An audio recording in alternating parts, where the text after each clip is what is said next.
I'd like to call to order this regular meeting of the Lancaster County Planning Commission of June 9th, 2021. A printed agenda is available outside the hearing room, and a copy of the full agenda, including the staff reports, is available at the front of the chambers with the clerk. The Open Meetings Act is posted just inside the doors at the back of the room. If you parked in the parking garage across the street to the north, the gate is open and no parking coupons are needed. Out of courtesy for those attending this meeting, the commissioners and the staff, cellular phone usage is not permitted in these chambers during any portion of this meeting. We appreciate your cooperation. Please note the Planning Commission action today is final on the following items. 1.3B, Use Permit 43C, 1.3C, Use Permit 152B, 1.5, Special Permit 21015, 1.6, Special Permit 21018, 4.1, Special Permit 21022, and 5.1B, Special Permit 14003A. Any aggrieved person may appeal final action of the Planning Commission to the City Council or the County Board by filing a notice of appeal with the clerk within 14 days following the action of the Planning Commission. The Planning Commission action on all other items is a recommendation to the City Council or County Board. The first item of business on our agenda is the election of a vice chair to fill the unexpired term of former Commissioner Tom Beckius, who resigned to fulfill his duties as an at-large City Council representative. The newly elected vice chair will serve in this capacity until August 4th, 2021. As set forth in the bylaws, on August 4th, the Commission will elect a new chair and vice chair to serve for the next 2 years. Is there a nomination for vice chair? Yes, I am pleased to nominate Tracy Edgerton. I second the motion. Jerry? Oh, wait, any other nominations? Gotta be fair. Don't be shy. Jerry? Okay, this is for Tracy Edgerton to serve as vice chair up to the August 4th Planning Commission hearing. Ball? Yes. Campbell? Yes. Ryman Yost? Yes. Shear? Yes. Core? Yes. Motion carried 5-0. The next item of business is the approval of the minutes of the regular meeting held May 26, 2021. So moved, Campbell. Second, Shear. Jerry? Okay. Ball? Yes. Campbell? Yes. Ryman Yost? Yes. Shear? Yes. Edgerton? Yes. Core? Abstain.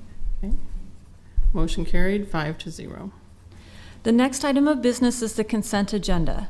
Items on the consent agenda will be called at the same time and will not be scheduled for a separate public hearing unless there is a request from someone wishing to speak or at the request of a commission member. I will ask Jerry to read all of the consent agenda items into the record. Once those items are read, she will ask if there is anyone wishing to speak. If you wish to speak on an item on the consent agenda, we would ask that you stand and state that item. That item will then be removed from the consent agenda and scheduled as a separate public hearing under Section 3 of today's agenda. All items remaining on the consent agenda will be voted upon in total with a motion for approval.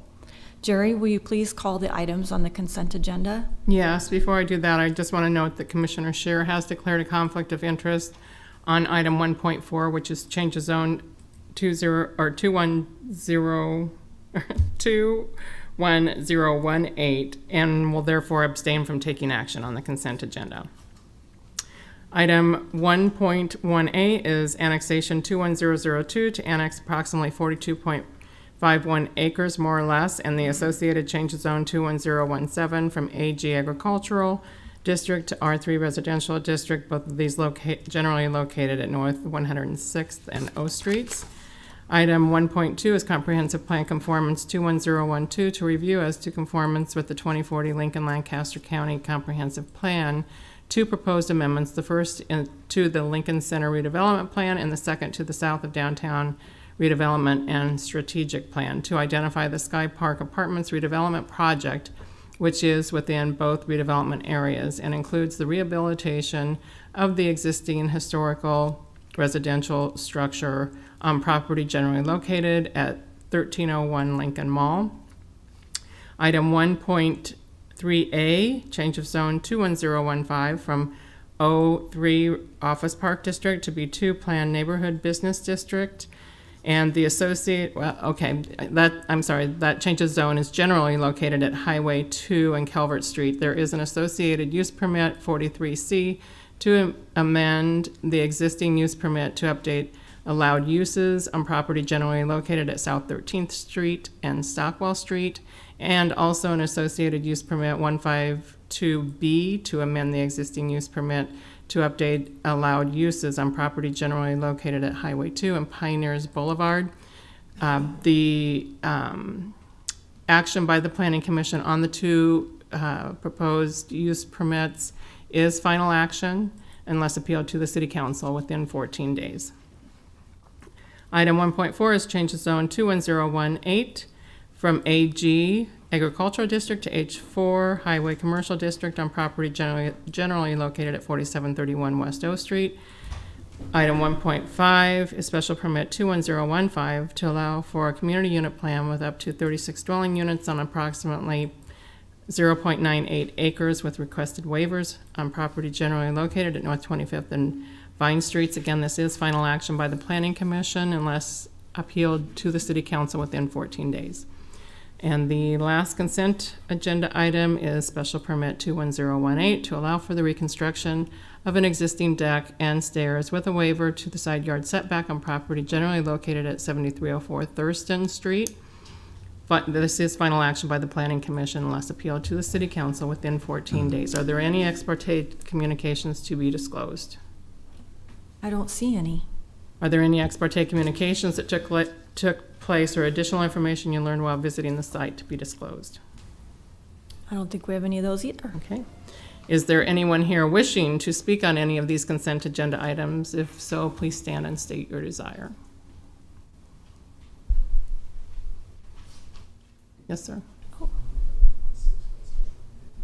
1.6 special permit, okay. We'll go ahead then and pull that off of the consent agenda and schedule it for a separate public hearing. Oh, I'm sorry, I was just here to represent and just. Oh, if there were any questions or anything? Okay, so you don't, okay, all right, very good, thank you. Okay, so I will entertain a motion.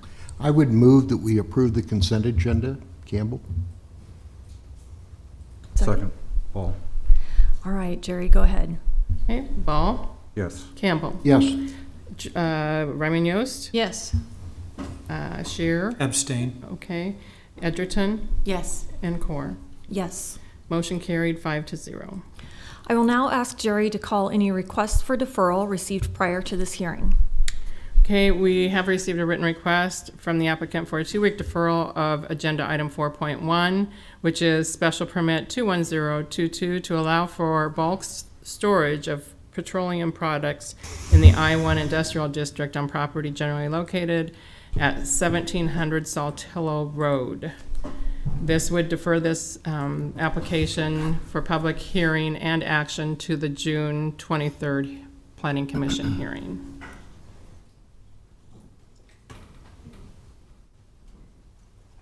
I'd entertain a motion. Move to defer. Second, Campbell? Jerry? Okay. Ball, Yes. Campbell, Yes. Ryman Yost, Yes. Shear, Yes. Edgerton, Yes. and Core. Yes. Motion carried 6-0. Is there anyone present who would like to testify on this special permit request at this time rather than waiting until June 23rd? Okay. All right. So we have another request for deferral.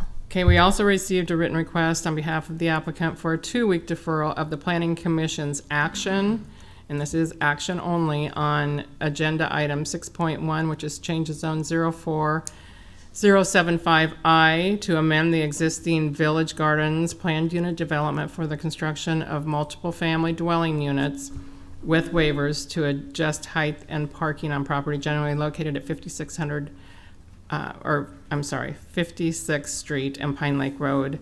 I would note that this application was carried over from the May 26th Planning Commission hearing due to the lack of receiving 5 affirmative votes on the motion to recommend conditional approval. Also of note is Commissioner Campbell has declared a conflict of interest on this matter and therefore will abstain from voting on this request. Move to defer. Second. Jerry? Was that Edgerton? Ryman Yost. Okay, Singh, thank you. Okay, this is for the deferral of action on change of zone 04075I. Ball, Yes. Campbell. Abstain. Okay. Let's see, we'll go to Ryman Yost, Yes. Shear, Yes. Edgerton, Yes. and Core. Yes. Motion carried 5-0.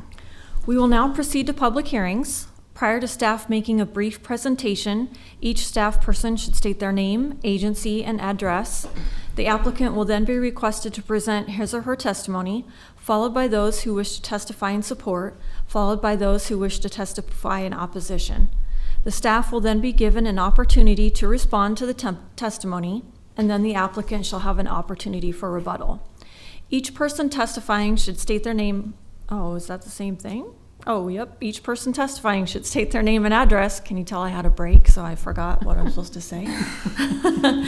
If you're testifying, you should state your name and address, and then you'll have 5 minutes to speak, unless additional time is requested and granted. The timer will go off after 4 minutes. The clerk will then indicate you have 1 minute remaining to wrap up your testimony. Once the final minute has lapsed, the clerk will indicate that your time is up.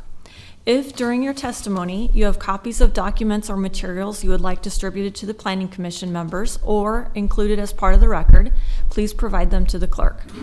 The Planning Commission will vote immediately at the close of the public hearing unless the Commission votes to defer action or continue the public hearing.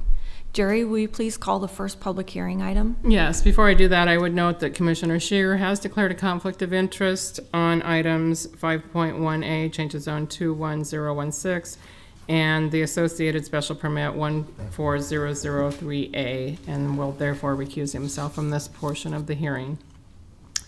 I'll go ahead and read those items into the record. Change of zone 21016 from R1 residential district to H4 general commercial district, and the associated special permit 14003A to allow for the expansion of the existing special permit for planned service commercial to allow for an additional approximate 21,000 square feet of commercial floor area.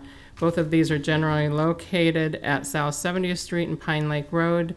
Staff recommendation on the change of zone is conditional approval. Staff recommendation on the special permit is also conditional approval, which is final action by the Planning Commission unless appealed to the City Council within 14 days.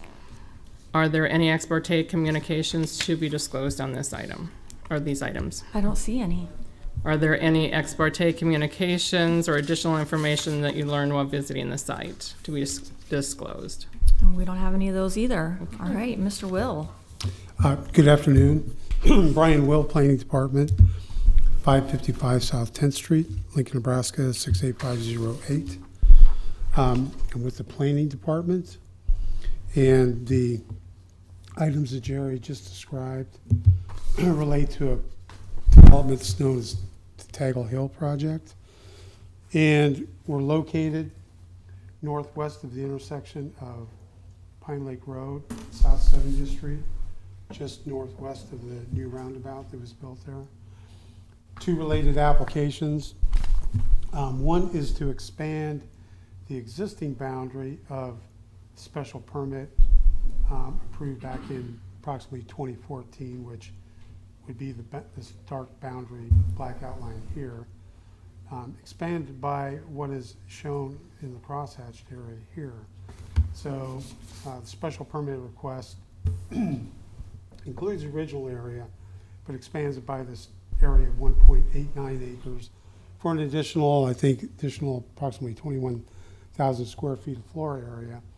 To do that, though, it requires the change of zone from R1 to H4, planned service commercial, to allow the proposed uses. As this application was presented, the planning department did have a few objections that were noted in staff report that I want to talk about briefly here. One thing that is not shown on this site plan, I'll bring another one of these exhibits back shortly, is the extension of this driveway which runs along the south side of development. It actually has only been constructed to about this point here. Planning department has included as a condition of approval that that driveway be brought all the way to the western boundary. And the reason that I'm saying that, the reason that we are saying that as part of this request, the larger area will call back a couple years, Hannon Edition, which is this residential property zone R1 here. That owner for a long time had been trying to subdivide his property, but couldn't get it done because he was not allowed access onto Pine Lake Road. And so a special permit was approved by the city to provide for a driveway access point here that eventually would be shared by the church at some point in time if the church were to redevelop. The point of it is here, the city's access management policy, an attempt to limit access points onto major arterial streets, which we have here in Pine Lake Road, is to eliminate those unnecessary driveways, but also to encourage shared access among those users that do have access. So in order to take advantage of that western driveway for the properties that are involved at this corner,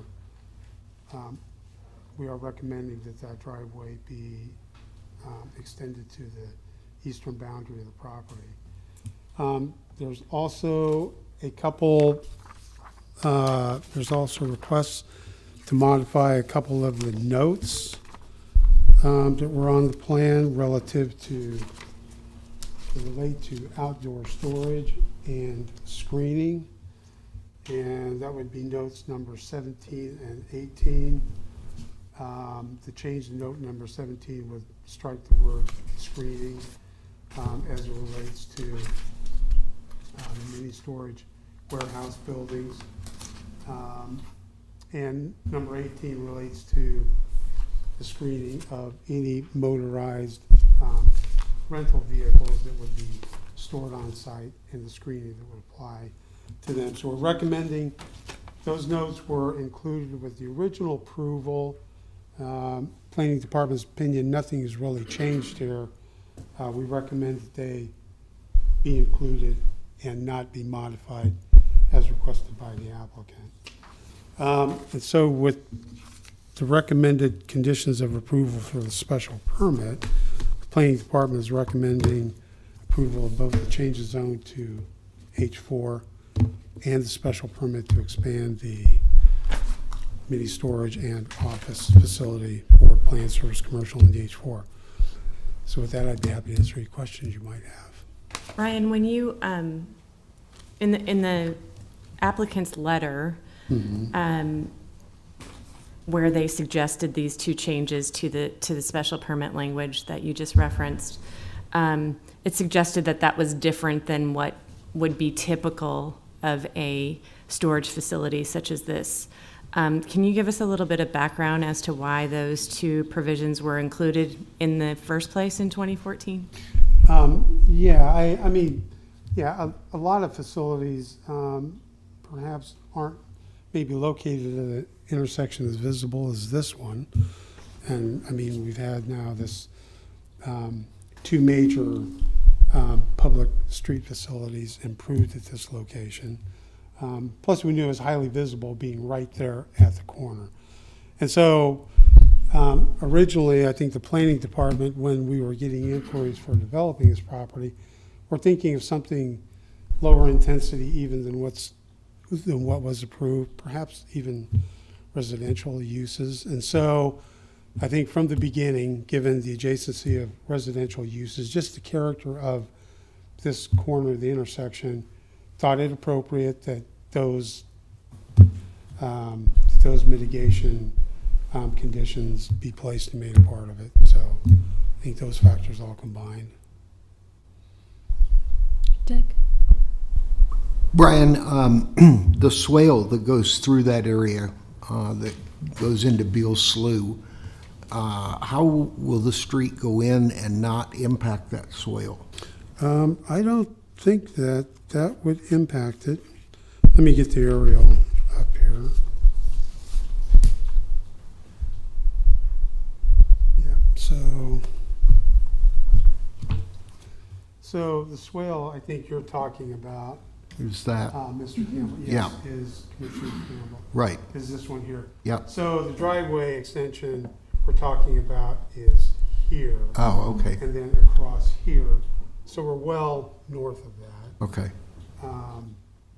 So I don't think there's any. That effect. swale needs some attention anyway. I'm not arguing with that. Second question is, I still don't understand your screening, you're eliminating screening? No, we are recommending that the conditions that require screening stay in place. Okay. Because the applicant that wanted to modify those notes to relate to screening and where vehicles can be stored on the property, that those be modified or deleted. And we're suggesting no, they should stay in place, in effect as. And what are those, the requirements at the present time?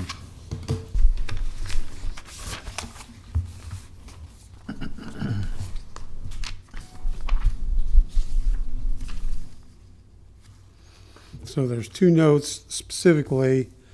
Note number 17 says, at full build out, the developed storage bays for the mini warehouse structures located on the perimeter of the development shall not face the adjacent rights of way on Pine Lake Road or South 70th Street unless the doors are effectively screened from street view by screening or other buildings or more than 100 feet from the property line. Storage bays will also not face residentially zoned areas. And the words screened from the street view by screening or are the words that are stricken. And we're saying no, that those should remain. We're arguing that the conditions haven't changed there. Nothing has changed really since the original approval. Right. Second one strikes entirely note number 18, which says motorized or non-motorized rental equipment shall either be located not less than 90 feet from the abutting edge of the rights-of-way of both South 70th and Pine Lake Road, or be screened from view from such rights-of-way, subject to the exception for equipment being dropped off. So there's a screening and location requirement for motorized equipment, with the exception of those that are coming in the entrance and being dropped off. And again, we don't feel that that is a unreasonable or unrealistic requirement to leave in place. Yeah, there's quite a few U-Haul vehicles there. Right, right. And the intent, honestly, the intent was to not have that sort of equipment located all over and visible from all points on the site. Okay, That was thank you. really the intent. Brian, when we, I need you to help jog my memory here. Okay. In 2014, I thought at that time we had made it a condition that they needed to provide that access road. Yes, well, good point. It is a condition of the original special permit that this access road here, Just a second, that's not up. yeah, this access road here be extended to the limit, excuse me, to the boundary of the special permit. It has not been built all that way. So, yes, we're saying not only build it here, but also build what was originally supposed to have been built with the original approval. So I'm a little confused because I came away from 2014 thinking that we would always have this access road, and that was kind of our plan for the future at that point. In reading some of the letters, the neighbors didn't come away with that. So I just wanted to kind of revisit that and make sure that I was understanding that correctly. Absolutely, yeah, I mean, from the city standpoint, it's always been about access.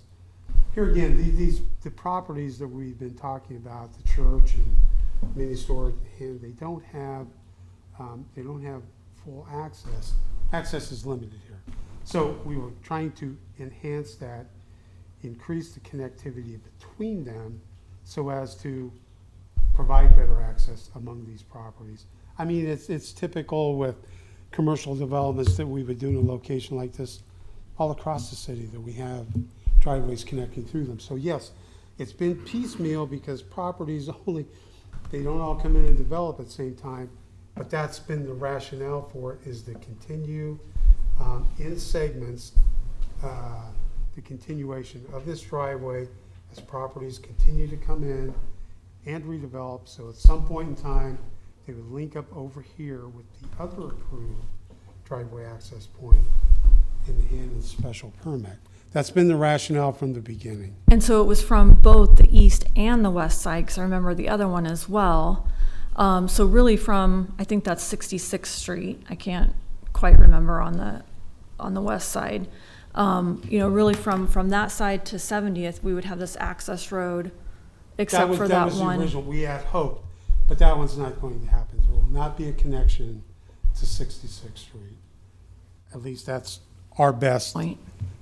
Yes, what we're being told by the owner and people looking at the hand. So eventually, when the church property comes in for development, that existing driveway there will be eliminated. Correct. And then it'll be a little bit to the west. Correct. At such time in the future, if it happens, the church redevelops their driveway right there, that goes away, and then they would share then with that easement that has been provided. It runs along the property line with Hannon. That then becomes a shared access point. The driveway then that we're talking about extending to this point would then also be extended over. So you have a way to go between the two. That's been the whole point of it, yeah. Brian, wouldn't that take out some parking in the south of the building? If you brought it straight across, yeah. Right here? No, further west, yeah, west of that, the end of the church. Well, Yeah. we're talking about at some point in time, the church redeveloping. Right. That's when it would extend across the church property. Got it. We're saying today. Just bring it to the end. edge. Okay.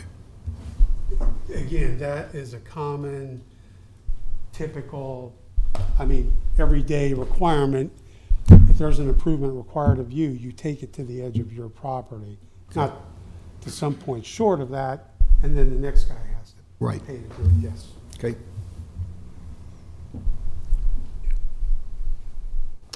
Any other questions for Brian? Okay. Testimony from the applicant.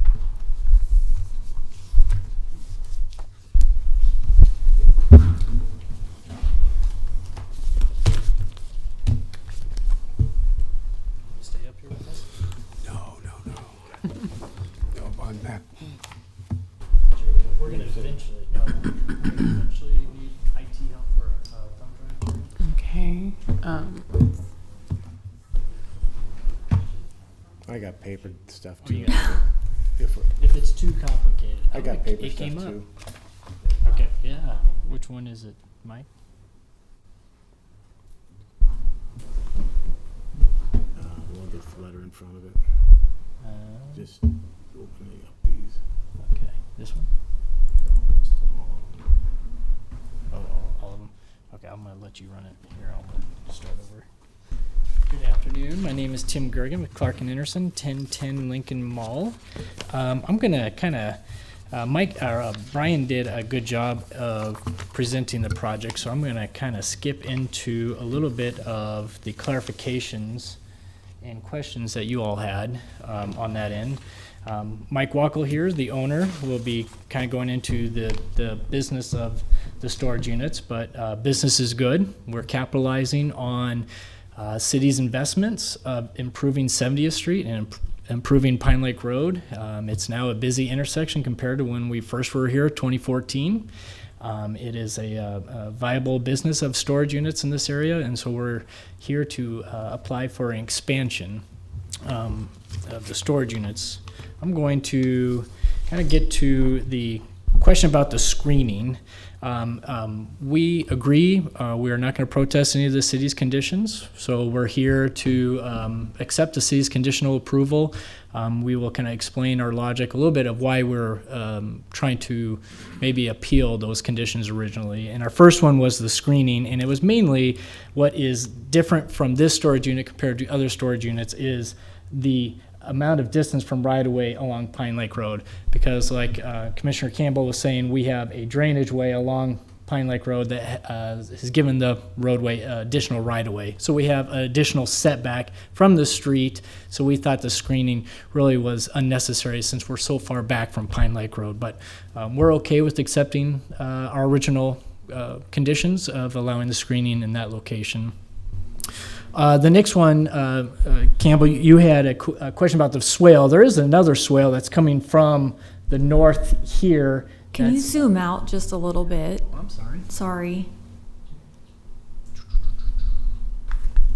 Oh, that's bright. There we go.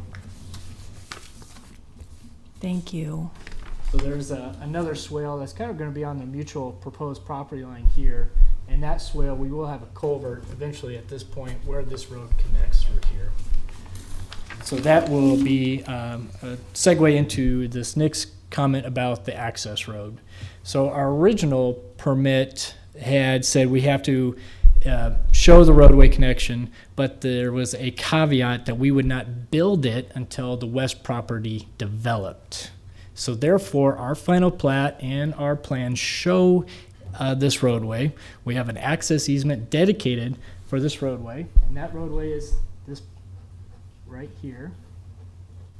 But like Brian was showing on the aerial, we've built it to here. We've graded for it, we've anticipated for it, but we were waiting for the church property to develop before we built it. It's a note on our existing special permit that we would provide that as soon as it develops. It's a lot of expense. It's a roadway that goes nowhere. It's a long roadway. That's kind of where a lot of people would hang out and probably park vehicles for sale if no one's being used for it. So we kind of didn't want to build it until it was ready. But If I can, Tim, on that roadway, it's also a little bit of a danger problem. So I've had a couple occasions where people have been driving back there. And one of them, I have no idea how he got there or what he was doing, but he took this road and he came clear down into here after one of those rainy days, and he very closely came into taking a drink. And he got stuck out there and we had to pull him out. So it's, like I said, it's a road to nowhere, and it's also kind of people don't know that, so they get lost and they make wrong turns. And But in this case, we're not opposing the city's. We will build it with this phase. We'll build that road out to that property line. I think that would be the majority of the questions that maybe was asked of Brian, and I could be happy to answer anything you may have of me. Otherwise, we'll have Mike, the owner, present on his business. I'm going to ask a question real quick. Is there any signage there that says like dead end or no outlet or, you know? I think as part of that expansion, we would put a signage at the end of this roadway. Tim, there's present screening on the west side of the existing storage building. That is correct. And will that be moved then to the west? Yeah, it's not very mature. If we can be moved, otherwise we would plant new, and that is our landscape plan.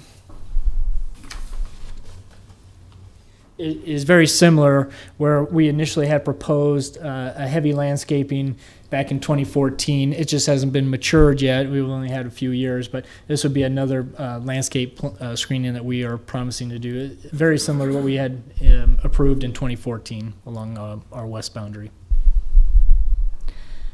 In regards to the new bioswale on that west side, I know that there were some, on the neighbor letters, there were some concerns about drainage. Will this help alleviate that drainage issue? We're not really getting into the drainage swale. We're just in the green area that slopes into it. So we shouldn't be impacting any of the drainage on this one. And we are building an additional detention cell as part of this new expansion of the special permit. So with the new concrete, that should kind of slow down that runoff. Correct. It goes through, and it would not go into the church property. It'll go into our detention cell and then be piped directly into the Beal Slough. Where is the detention cell? Sorry, I didn't. Yeah. So here's the existing Okay. one, and then we would build a new one here. So all of our runoff would be directed into the new one, and then it would be piped directly out to Beal Slough. Thank you. Okay, All right. we're ready for you now. Okay. Thanks for having me. My name's Mike Walkle, and I and my wife Carla own Pine Lake Self Storage. I'm gonna walk you back to 2014 when we started this thing and kind of explain to you everything that's went on from that point forward. Hopefully you understand the project better, but back in 2014,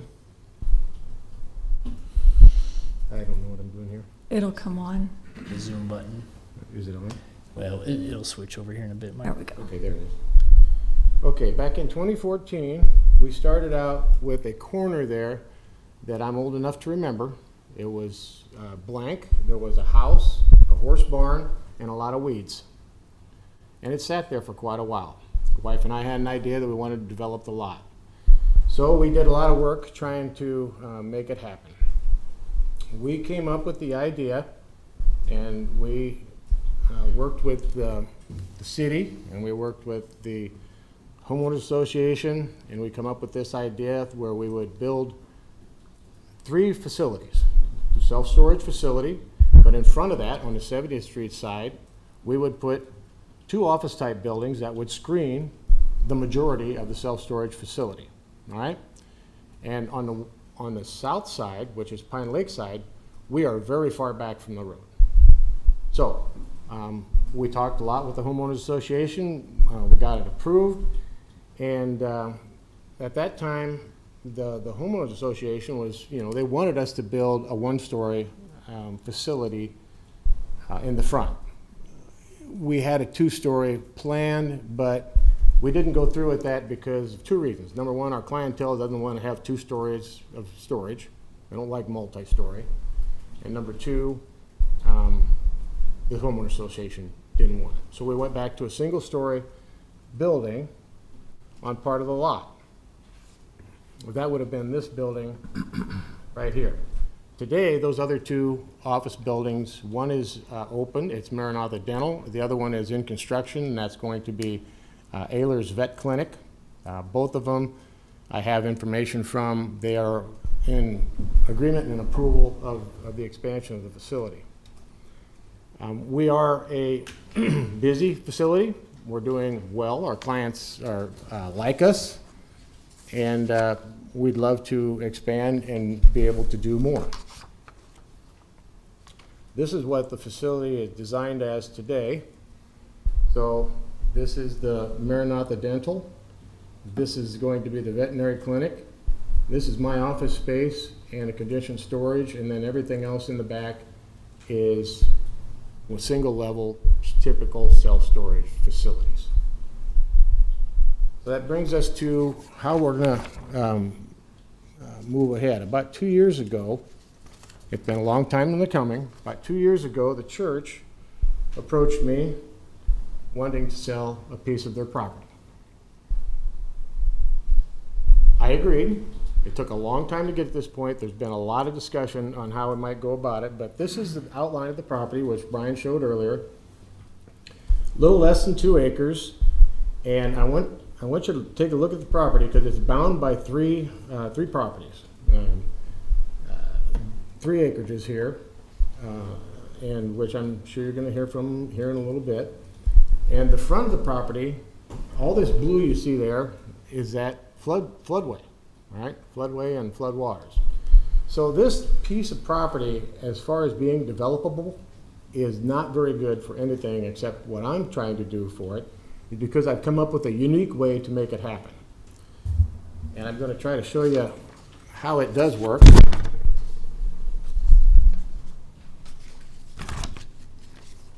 I'm actually nervous.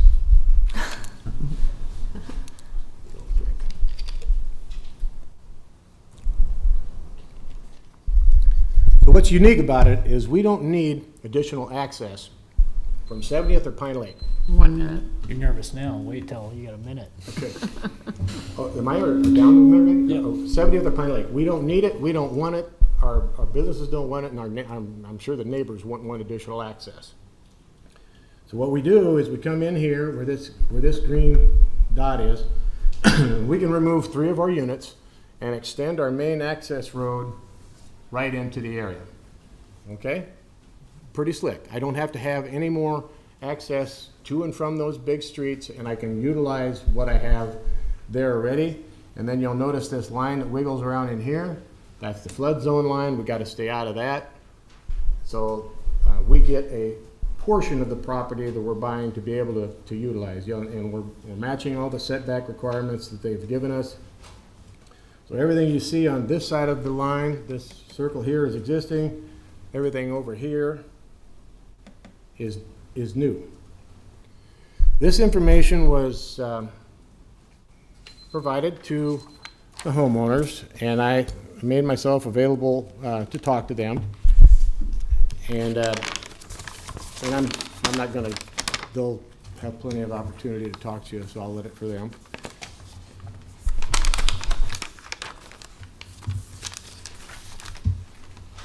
Like I said, the neighbors that are on the lot, are on Tagle Hill, they agree with what we're trying to do.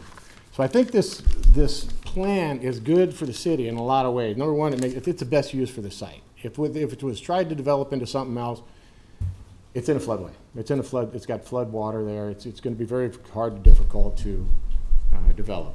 Puts the property back on the city's rolls, and it expands an existing H4, which is right next to it. I know that was part of the difficulties on the first round when we got it approved. It allows us to expand, serve the business community, and I think we're a good neighbor to everything that's going on there. We are not. I mean, we run a good ship.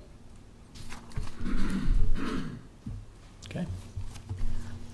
What are your, I can't remember, do you allow people to get in their storage units at all times of the day, or do you have fences around there to kind of Well, we're all limit? fenced in.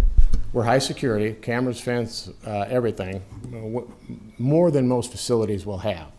And we shut the gates down at 10 o'clock and don't open them until 6 o'clock in the morning. Now, we do have a couple of contractors that have demanded that they be able to get up and get stuff out of their unit at really weird times, 4 o'clock in the morning, because they got to get moving. And we will give by person, by special approval, by reasoning. Kind of by arrangement. Yeah, but it's not open for discussion. I also want to talk about the 90-foot setback requirement. Where that came from, like I said, here again, I'm old enough to remember all this. It was to keep U-Hauls off of that so-called access road area. That's what it was about. Okay?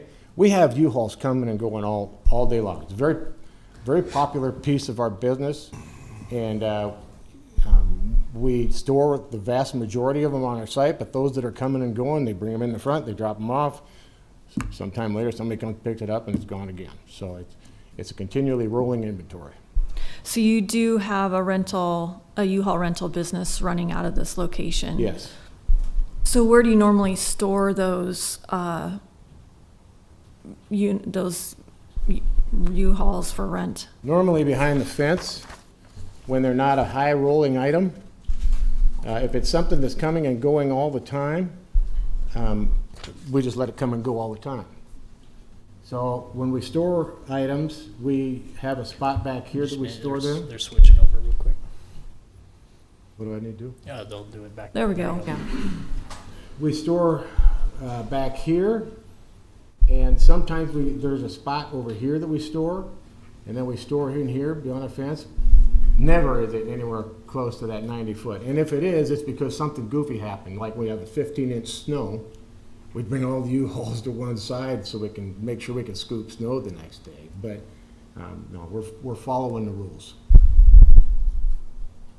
So if they're out front, it's probably just that, someone's dropping it off and it needs to be moved to the back It's rolling yet. stock. I mean, they can move many times a day. Yeah.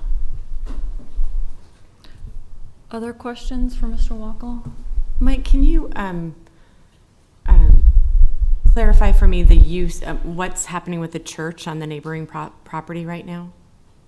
Well, so you're talking about Jehovah property, right? Yeah. So they approached me, wanting to sell that piece of ground. They really don't want to maintain it.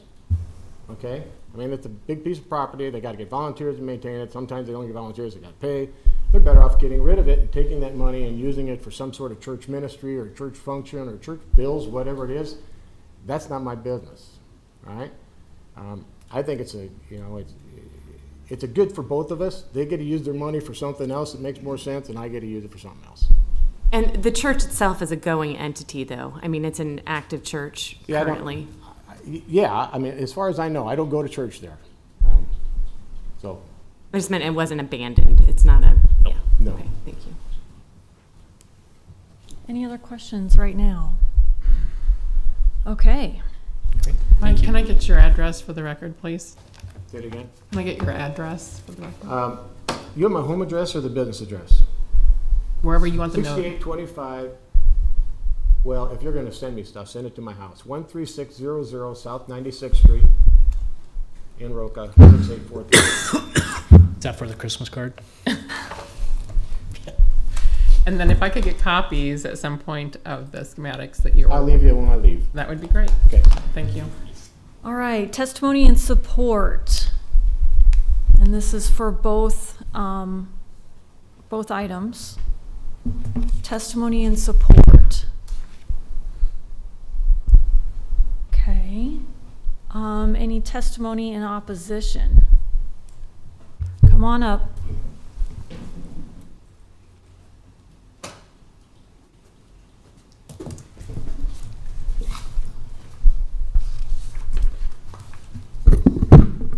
My name is Royce Mueller. I live at 6730 Ann's Court.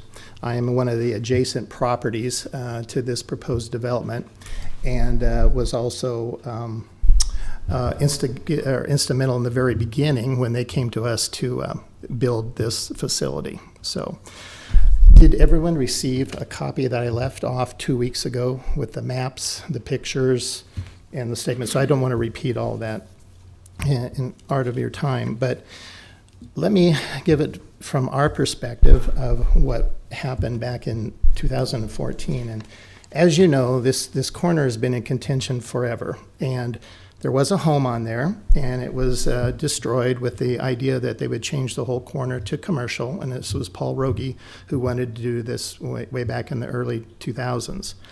And he's right, it sat empty for years and years and years. And the Planning Commission and the City Council had always been supportive of our neighborhood, saying, yes, we need to protect this. It's been in the master plan that this would be residential. And so it really sat empty for a long time. And Mr. Wackel came to us 2014 and said, hey, I have this plan. I would like it to be a retirement plan for my wife and I, and this is our proposal. This is what we will do. So, I like this picture thing. This is great.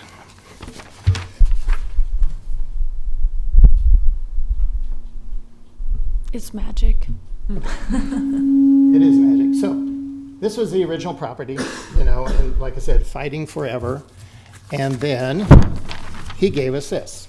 And he said, this is what I propose doing. And you've seen these pictures. This isn't anything new.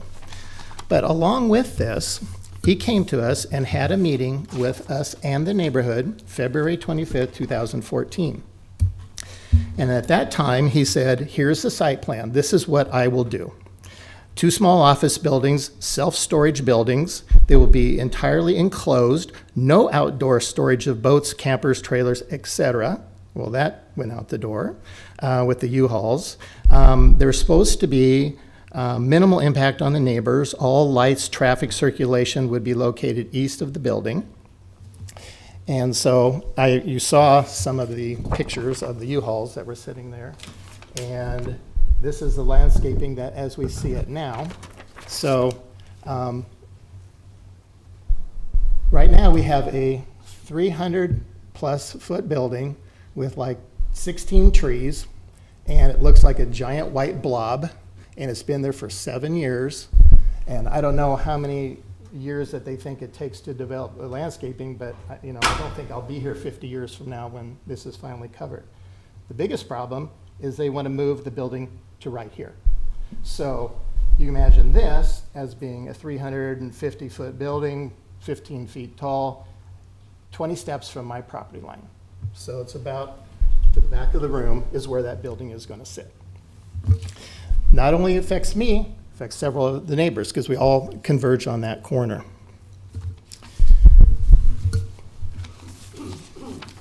So this is the view from your property, correct? Yes, I'm standing on my property. Thank you. Is yours the one without the swimming pool? Yes. Good. I can't afford swimming pool. Too expensive. So the last thing I want to say, before I turn it over to some friends, is I want to comment a little bit on a couple things that bother me. One is I don't know when they went to the planning department to request this change, but it was before Mr. Wackel came out and asked us. The letter from Clark and Anderson right here states that we want to remove the restriction on the equipment rentals, and I thought that was part of the original agreement, that there wouldn't be any trailers and all that stuff in the first place. They wanted to have ample screening, and they went on to say that he met with us, and each owner was receptive and had no concern. Well, he lied to the planning department because he dropped off a letter in my front yard, and there was no discussion, there was no approval, there was no, oh, let's talk about it. And then after the fact, he said he wanted to talk to us so we wouldn't fight about it. So I went down there and talked to him. Okay, I went down there and talked to him, met him at his storage facility, wanted to know if there anything else we could do. And I said, well, we really do not want any more commercial on this corner. We thought it for years. This was a good plan. He promised a concise project, limited in scope, protection for our neighborhood, screening, all this stuff, and half of that hasn't really come true. So we had a meeting with our neighborhood, and because we're concerned about the possibility of other commercial development, and even the Planning Commission has talked about it, excess roads, church property being rezoned, et cetera. The community, or the Lancaster, or the planning board and the city council have always been on our back. But we had a committee, or we had a meeting, and we talked about it in general, got everybody to sign. And so this is opposition to a zoning change by the people of Country Meadows. We have 84 people sign this, every household representative, and it's just not for me. It's just not because of my house. It's because of the potential commercial development to this side, including the church. We have a church on the other side, and maybe that could get knocked down. And there's an empty lot on the other side of that. Why not make that commercial? And so this is just the first stepping stone in a really big problem for our neighborhood. I urge you to not consider it. Thank you. Sir, can I get copies of Absolutely. the photographs and things that you referenced, if that's possible, for the record? I think you have all these. I do, I okay. gave already. Okay. But I can give so you the one. those were all included then? Yeah. Okay, The only one was the other photograph I had. Oh, there it is. thank You you. have a map, and Brian, maybe you can put the aerial back up there. Where I'm located? Yeah. Yes. You have a better map than mine, Brian. I think I probably have a better I one. have two.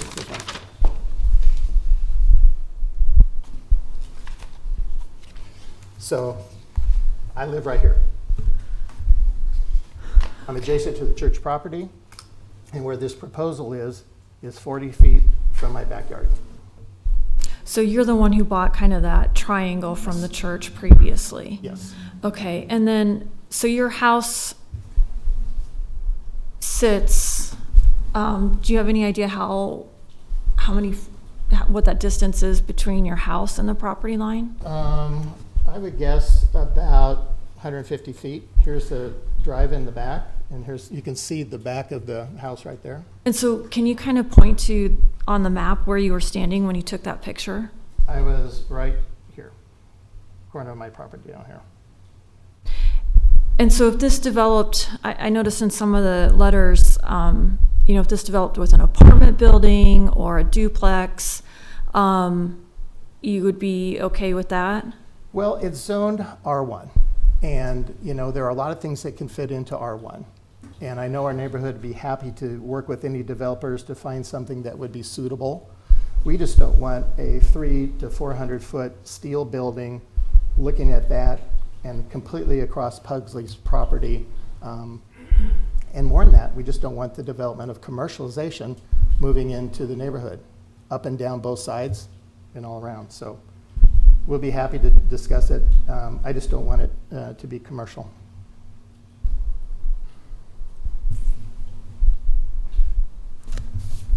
Okay.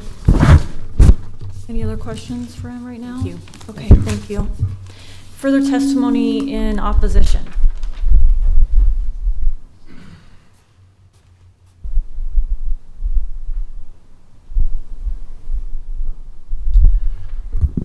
My name is Mike Olderback. I live at 6720 Ann's Court. I am the one with the pool. I'm here in opposition of the zoning change, and I guess I'll throw this up here because I have a few things I want to show on this picture. The back of my house, basically, there's a creek on let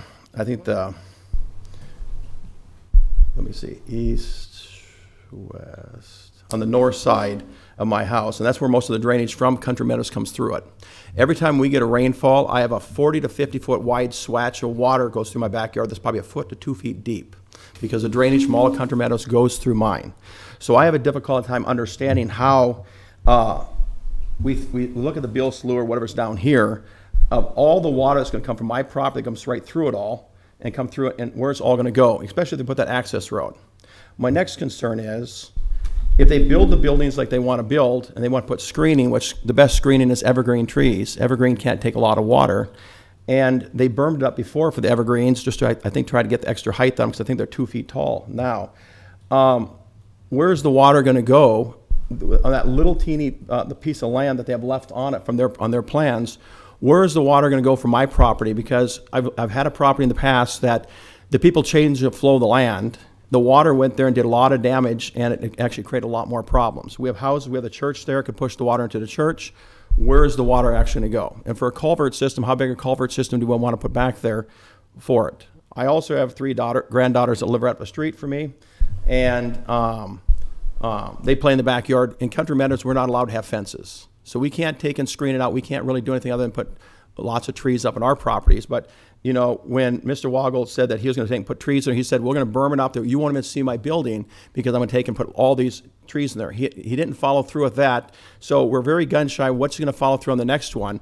And you take a look at the building today, it looks, big white building, but those buildings do get old. It's not a brick building. It's going to look nice forever. And this is a beautiful community.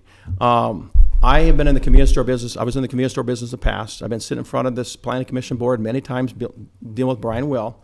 And I was on the other side of the spectrum trying to develop commercial properties. The city of Lincoln, the planning commission, have always held their own. They basically said, we're here to protect the communities and protect the neighborhoods in this town. And the thing is, if I had one person against it, most generally I couldn't take and rebuild a store that I was trying to look at rebuild when I tried to rebuild my convenience stores.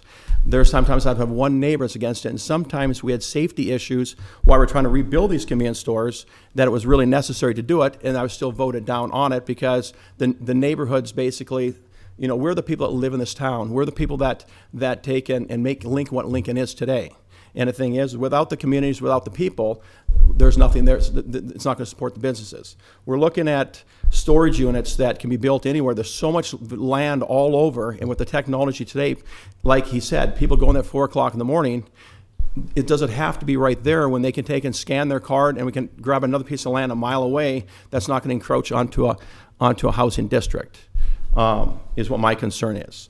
But yes, it will take it affect me, and I can't really screen it with fences. I can't block it out.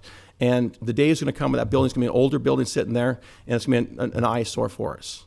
So I am opposed of it, and I would hope that you'll deny their application. The other thing is, as Brian Will mentioned a little while ago, the church will move. The church will take and move and go elsewhere and move somewhere else. That will get redeveloped. That'll also take and change to a commercial zoning. And as myself in the past, I've bought old storage units or old places, and the last thing we want is a bar in the corner there, because once the commercial goes in at first, then it slowly starts to erode a neighborhood. And right now we're trying to keep our neighborhood, all 80 of us have signed that petition. We want to protect our neighborhood, and that's what we're doing here today. And once again, I just want you to take and deny their application. Thank you. I have a question for you. You stated that you feel that Mr. Wackel didn't live up to his promise of putting in the berm and the trees. Why do you have that impression? Well, if you look, first of all, if you look at the picture he showed you, what his original plan was in 2014, you look at Royce's, there's hardly any trees on it. He told us that he's going to he'll screen it really good. Once again, if you look at their screening for their proposed new addition, has a tremendous amount of screening. If you look at all the green bushes on his plan, that's basically what Royce's plan that he showed that he gave to us back in 2014. We expected that those evergreens get really big, and we expected that not really see a wall and see a big screening of trees. And if that was there, it'd probably be a different situation today. But right now, we can't allow that to keep encroaching and we don't want a big building in our backyard. So you are imagining mature trees when you think of the screening? I am a realistic person, and I understand that, and like my backyard, a lot of times I'll bring trees in, but if you give the tree water, in 7 years, the tree will be higher than 3 foot tall. But I don't think there's any water, so the tree can only grow so much with the amount of water so those trees, in theory, should be a lot taller than what they are, but I think they're just, when you plant a tree out there with zero water, it's not going to really grow, and you can show it. I have trees in my yard that I put in 2 years ago that are 6 or 8 feet tall right now, and they were 3 foot tall when I originally put them in, but I water my yard and put fertilizer down. But at the back of his, I don't believe that they're even getting watered. And I think that's probably a lot of the problem, why those trees never grew to where they're at. Okay, thank you. Okay, thank you. Further testimony in opposition?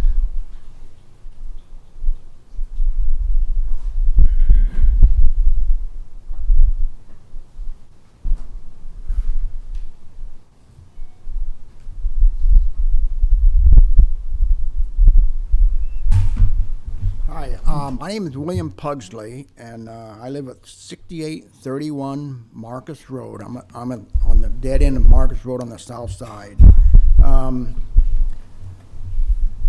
We've lived there for 11 years, so we weren't involved with the whole thing with Home Depot, but we were involved with this first part of the storage unit. And you know, he had. The owner had us come to the meeting. We had several meetings, and he explained everything real well.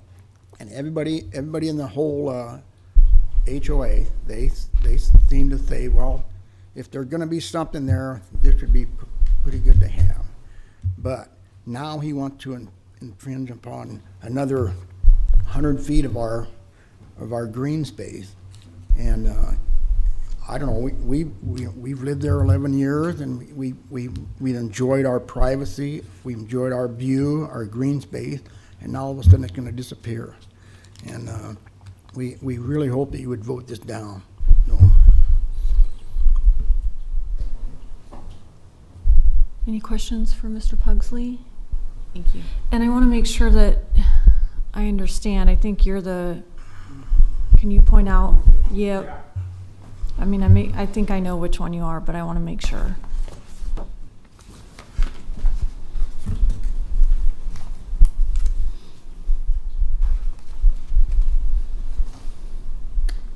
Let's do better than that.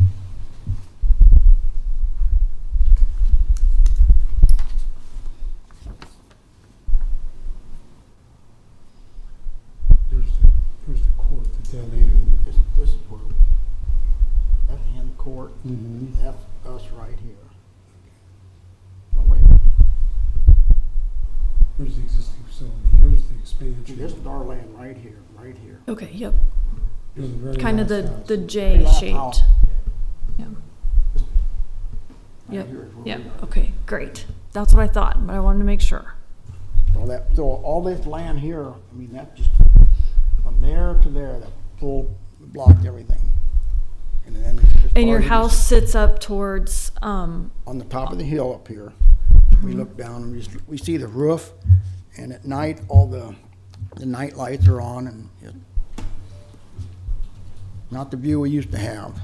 okay, thank you. Thank you. Further testimony in opposition. Any other testimony in opposition? Okay, staff questions. Oh, I'm already here.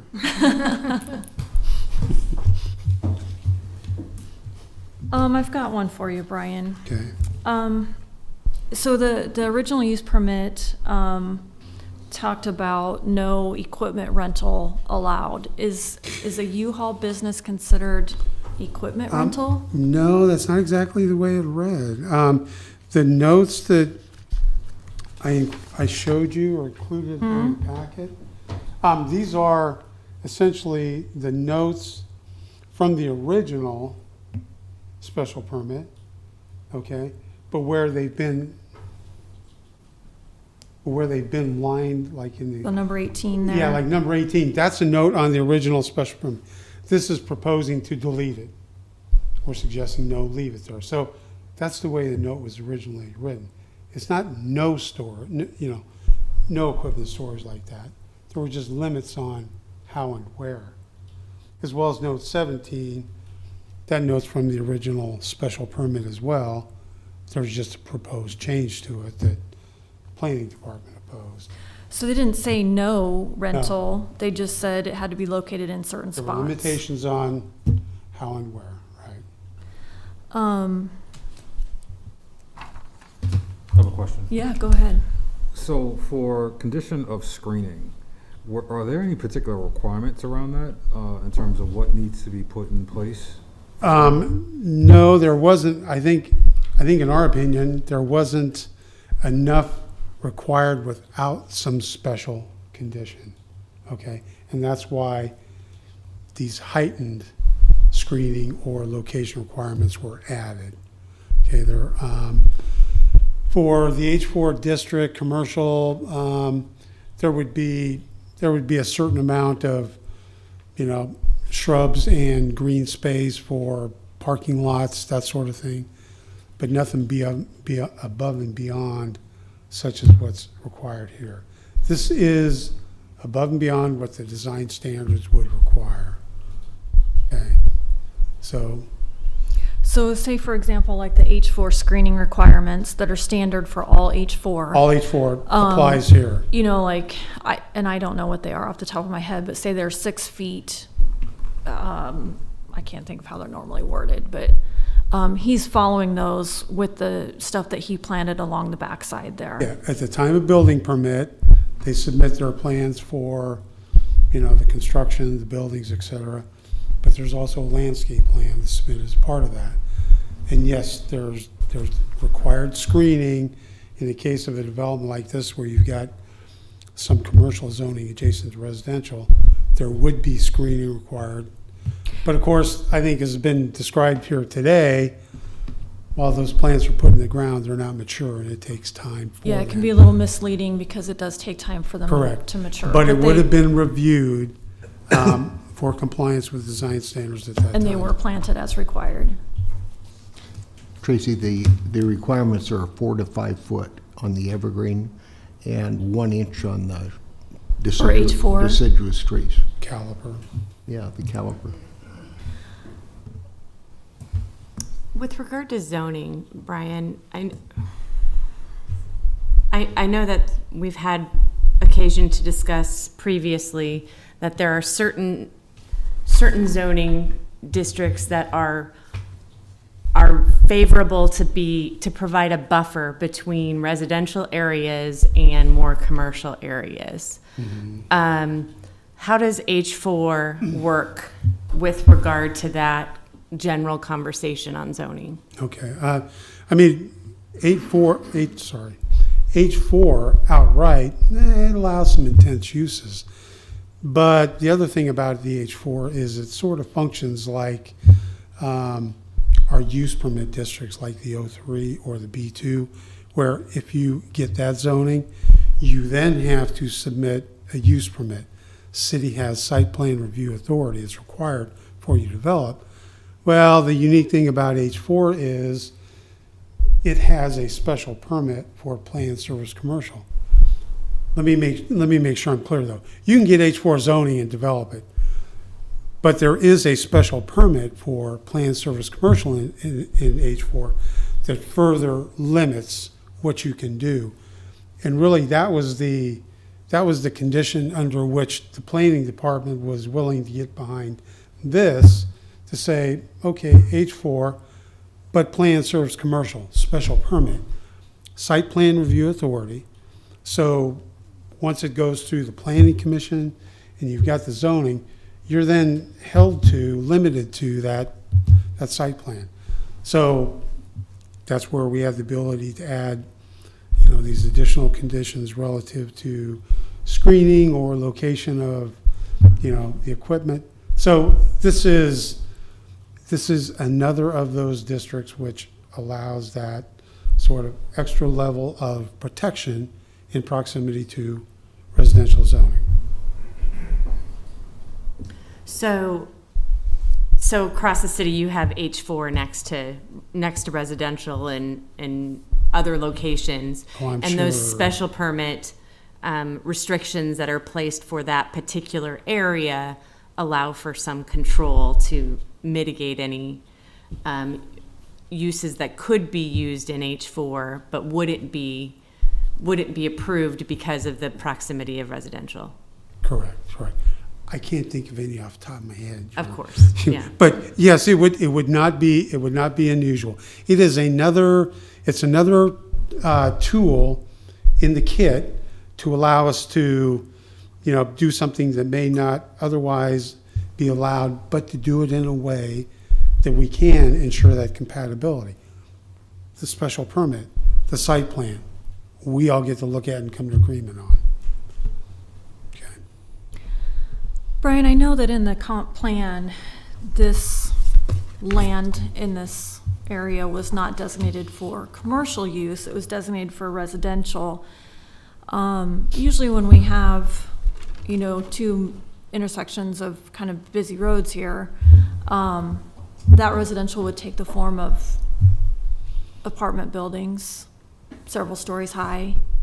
Could be multifamily, would be. Can you tell me more like what the comp plan had in mind when they had this as residential?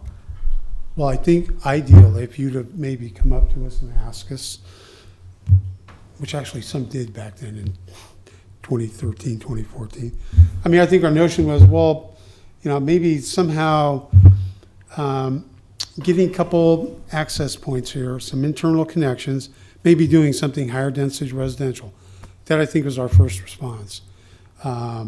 Perhaps some apartments, perhaps you could step that down to some townhouses, or maybe an entirely, townhouse development. That would have been appropriate. I think the planning department would have supported that.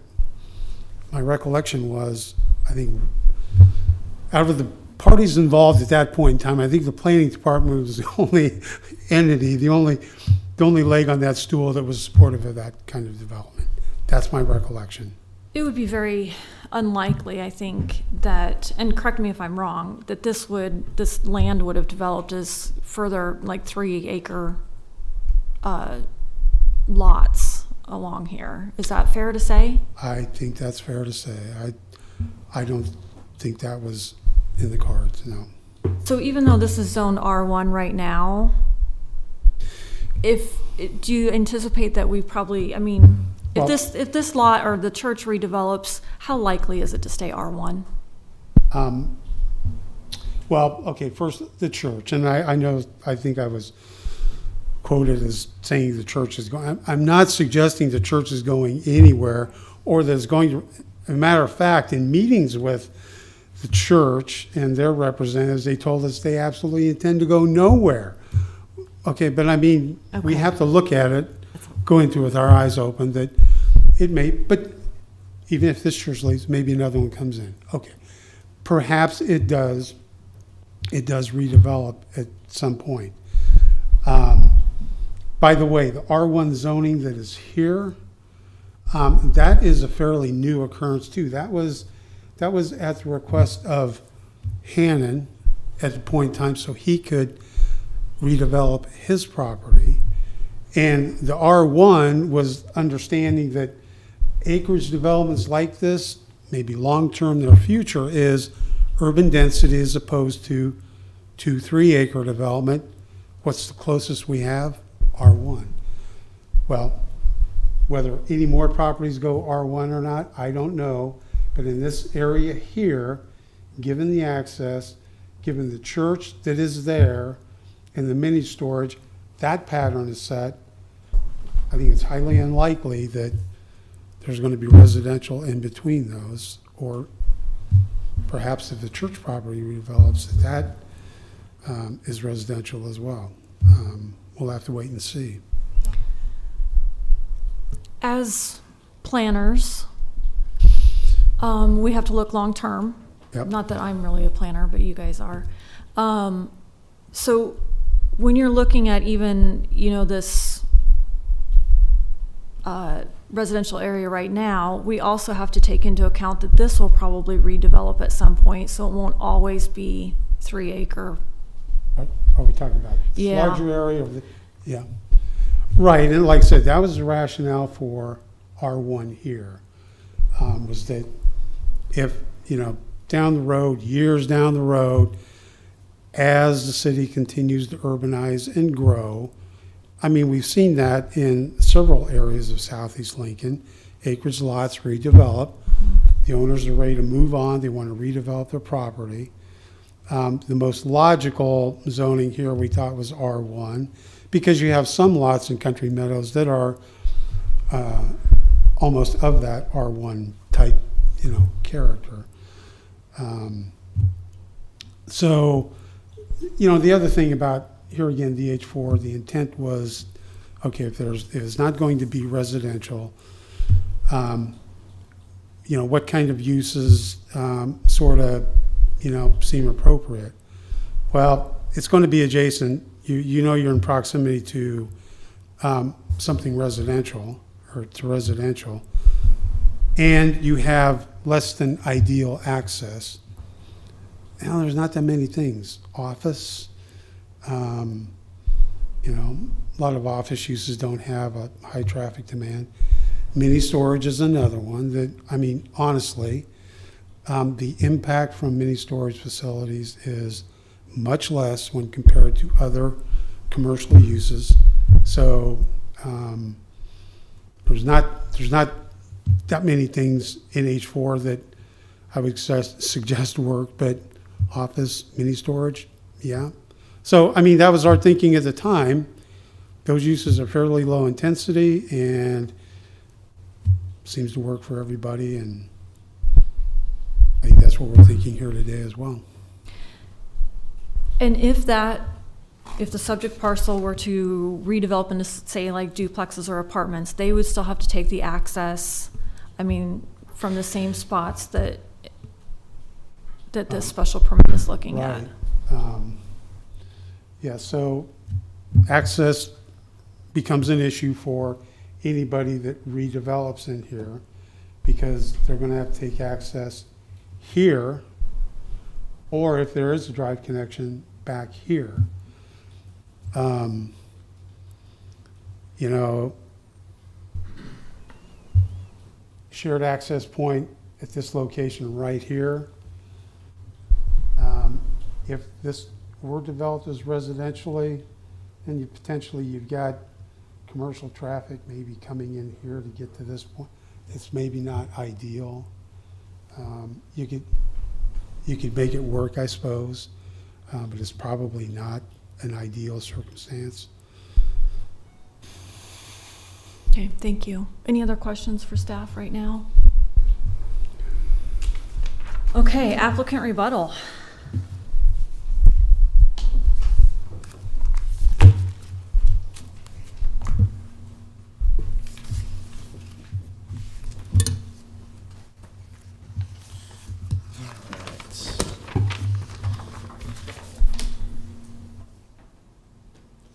I'm just going to hit on a few items here that is in testimony in opposition.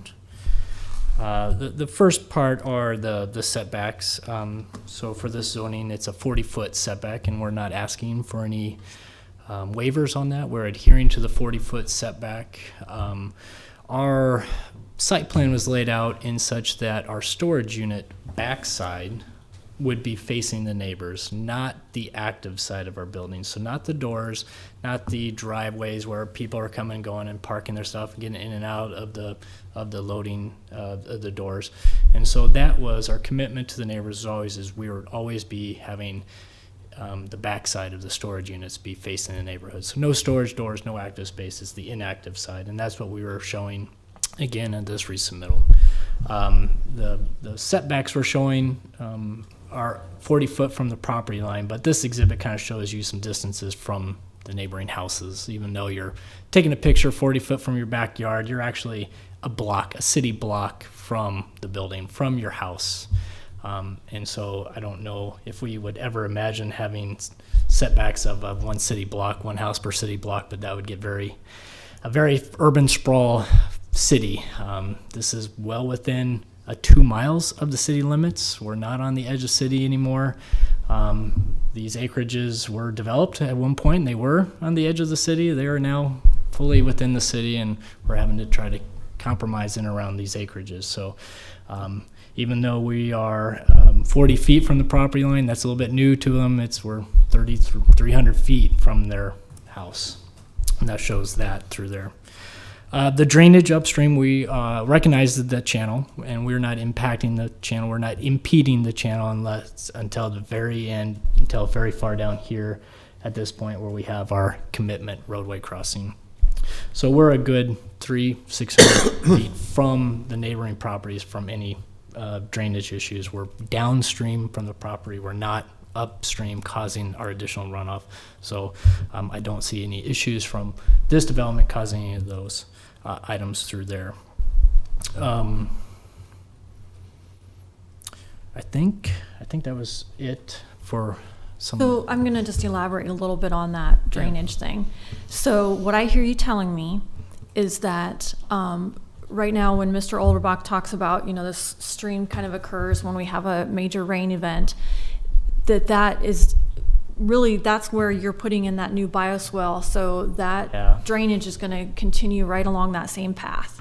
Yeah, so that drainage is coming, it's coming this way, and it's draining to the south, from the north to the south. And then the only place that, you're going to kind of put in a barrier is that road, and that's where you're putting in that culvert so that it will still be able to flow unimpeded into the Beal Slough. Yes, what we've submitted a grading and drainage plan. It's been reviewed by Watershed, and we've accepted their conditions as well.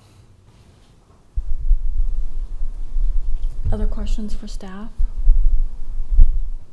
I have one thing I'll show too, if you can turn on the computer part of it.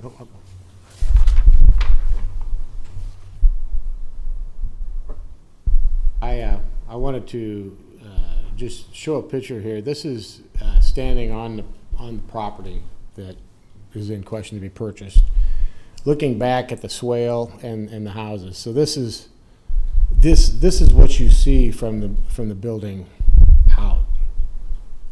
So when you this is one of the properties. This is another one. This is the one going up the hill. So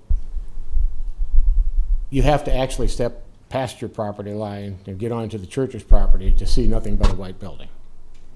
And we're going to move the landscaping. Can you bring up the aerial again and show me like where you're standing when you took those pictures?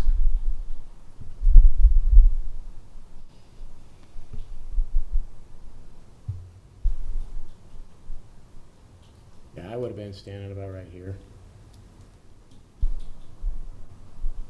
So that would be about our location of our backside of the building.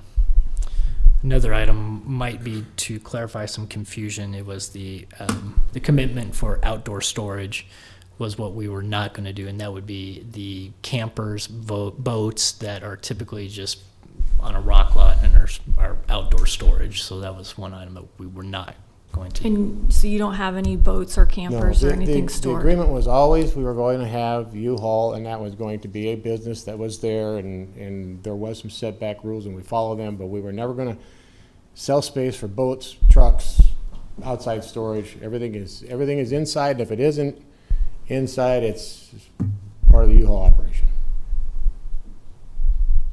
Great. Okay. Okay. Thank you. Thank you.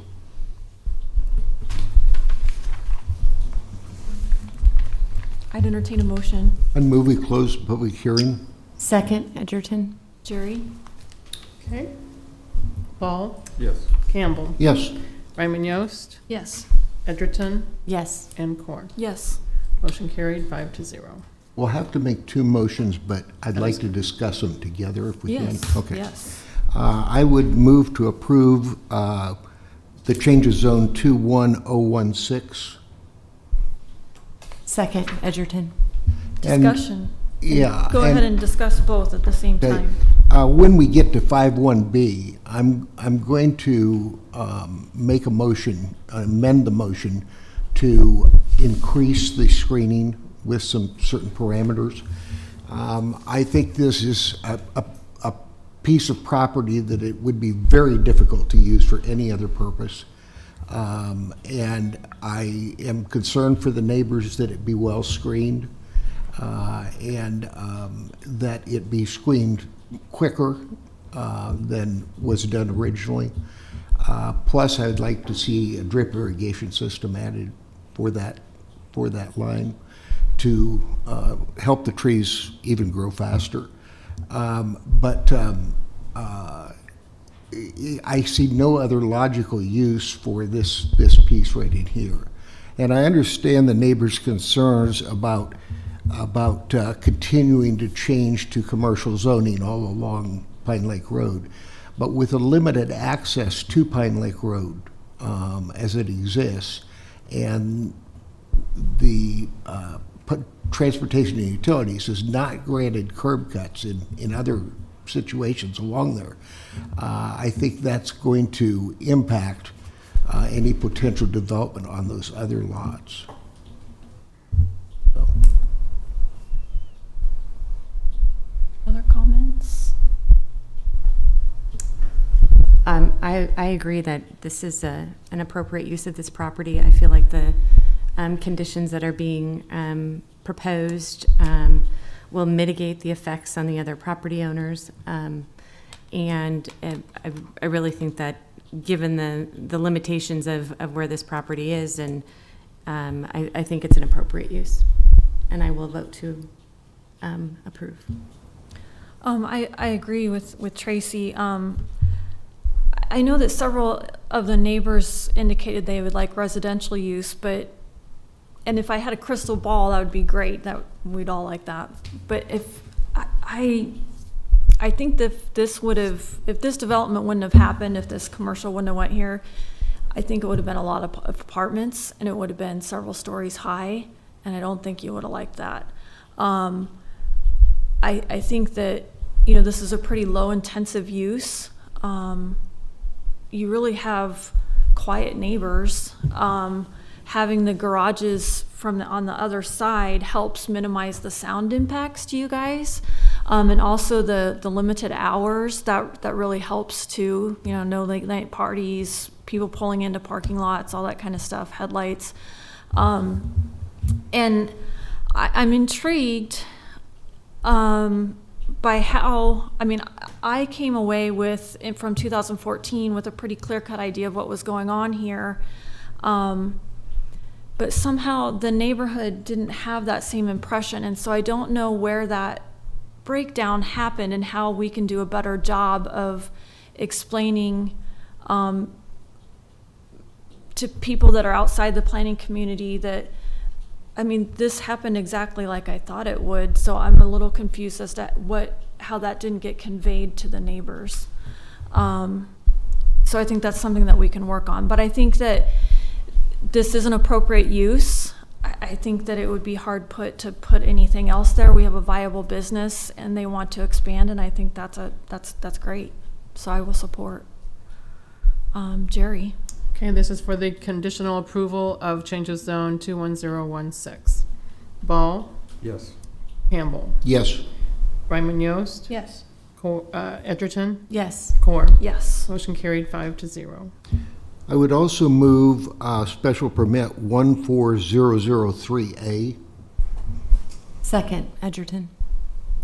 In speaking to that, I would also put forth an amendment that on the north and west side of the proposed storage units, that there be evergreens planted no further than 20-foot center to center and be at least 8 foot tall with initial installation, and a drip line irrigation system put in, which must be run during the growing seasons at least once a month.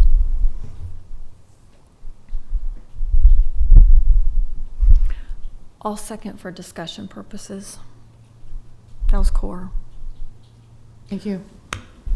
Dick, you have more experience with this than the rest of us. Is that an undue burden? No, not at all.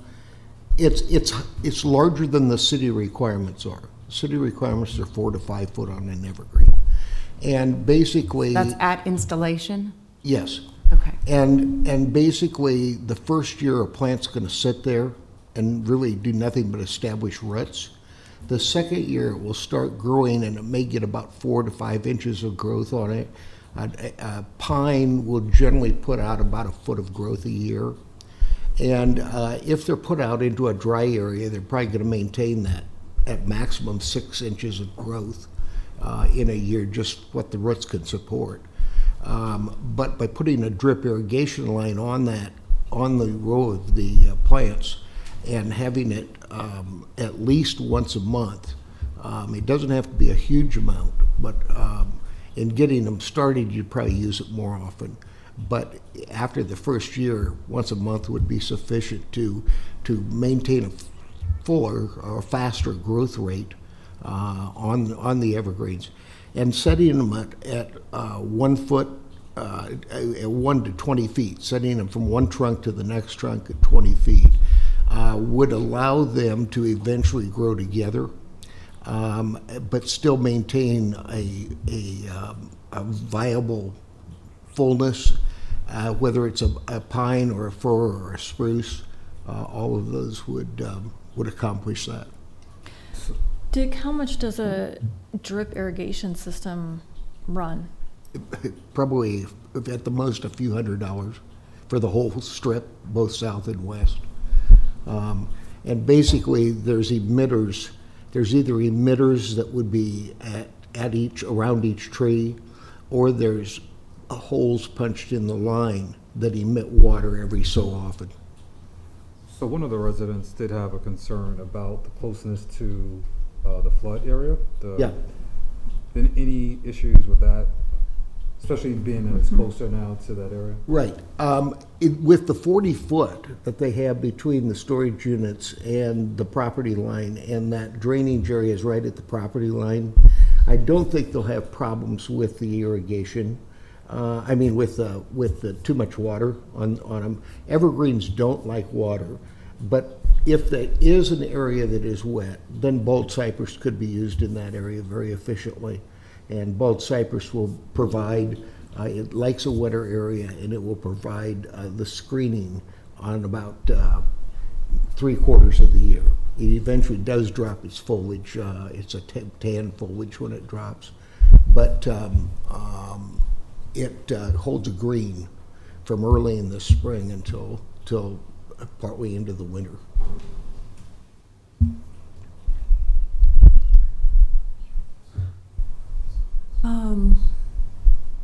As far as the cost, you're probably doubling the cost of the plant material. But I think it's important that we get something that has some height that gives the residents protection as quickly as possible. My concern is that I think the applicant was going to, move the existing trees. Would they still be able to use any of those? Yes, in your? at least from my viewpoint, some of them are going to be that 8 foot tall. Okay. So they could still use some of those, and then they'd just have to plant some additional to. Right. Okay. And if there's one shorter than that, they could do some screening on the south side before the road that'll come through. Okay. Are we ready to vote on the amendment? Hold on Oh, just a second. okay. Yeah. Okay. Yeah.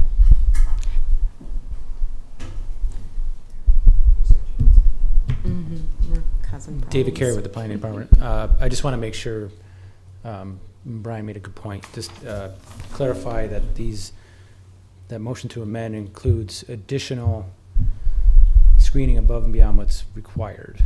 Correct. So he's just double checking the standard. Yeah, I'm sorry. So Brian will again. So there is required screening for the H4 adjacent to R1.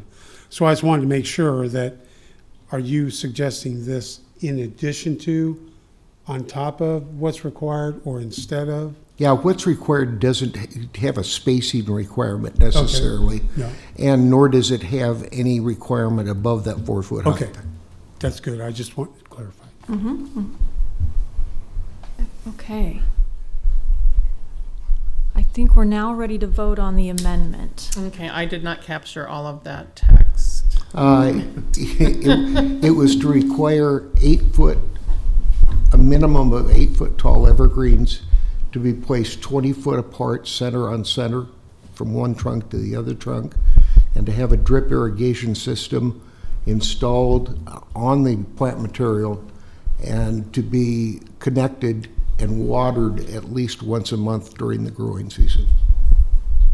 Would you be willing to provide me that text if this passes?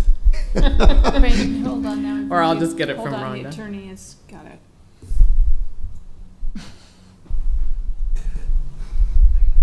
Oh, you got it. Okay, thank you.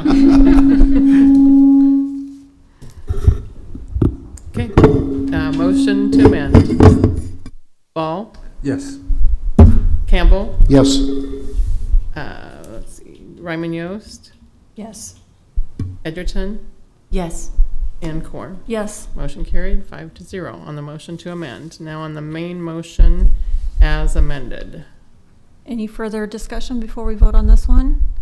Okay, go ahead, Jerry. Okay, Ball, Yes. Campbell, Yes.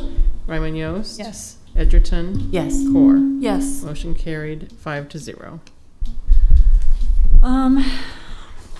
At the request of the applicant for a 2-week deferral, the Planning Commission's action on agenda item 6.1, change of zone 04075I, the Village Gardens development, has been delayed to June 23rd, 2021. So we are at the end of our agenda. If there's anyone wishing to speak on an item that wasn't on the agenda, now's the time. Okay, I'd call for a motion. Move to adjourn, Edgerton. Second, Campbell. Jerry? Ball, Yes. Campbell, Yes. Ryman Yost. Yes. Shear is. Yes. Okay. Edgerton. Yes. And Core. Yes. Motion carried 6-0. We're adjourned. Thank you. Thank you.